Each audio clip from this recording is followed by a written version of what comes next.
সময় বাজিল 11টা আৰু এয়া চাওক ৰ'দৰ উত্তাপ কিমান যে বাঢ়ি আহিছে। ৰ'দৰ উত্তাপবিলাক মানে গৰমত থাকিব নোৱাৰি একদম। মানে ৰাতি অলপ বৰষুণ আহিছিলে বাৰু, কিন্তু আৰু এতিয়া যেনেকুৱা ৰ'দ দিছে মানে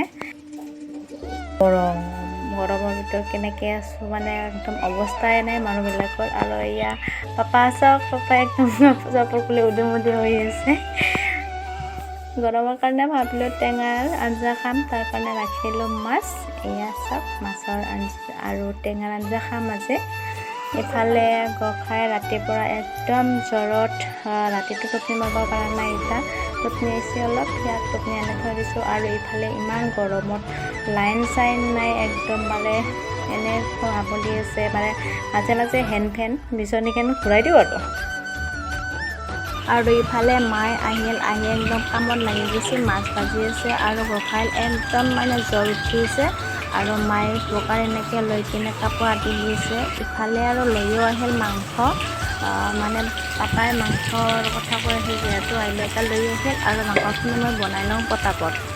আৰু মাংসখিনি বনাই কিনে খাই লৈ এতিয়া যাই আছোঁ মেডিকেলত। গোঁসাই মানে বেছি হৈ যোৱাৰ নিচিনা হৈছে, মানে কান্দি আছে একেৰাহে, মানে কান্দি থাকে।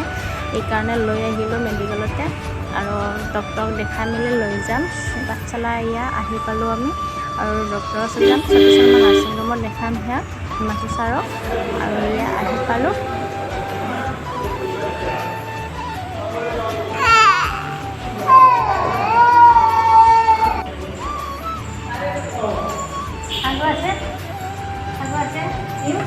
আৰু গোঁসাইক দেখাই মেলি লৈ আহিলোঁ। এয়া জ্বৰৰ ঔষধখিনি দিছে আৰু আহি কিনে মই কামত লাগি গ'লোঁ পূৰা। ভাত চাত খাই ঘৰখিনি ধুনীয়াকৈ মুচি ল'লোঁ। অলপ গৰমৰ কথা আৰু বহুত লেতেৰা হৈ আছিল, যিহেতু চেণ্ডেল টেণ্ডেল পিন্ধি কিনে ভিতৰত সোমোৱা যায়, তাৰ কাৰণে। আৰু কাম চাম কৰি গধূলি টাইমত মই মানে কাটি ল'লোঁ আম এটা, ঘৰৰে আম দিয়ক। তাৰপিছত লৈ লৈছোঁ ক'লা নিমখ, খাই দিওঁ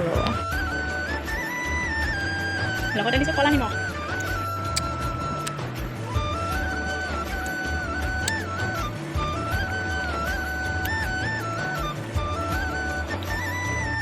আম খাই উঠি আৰু লাগি গ'লোঁ এয়া চাফাই কৰ্মীত।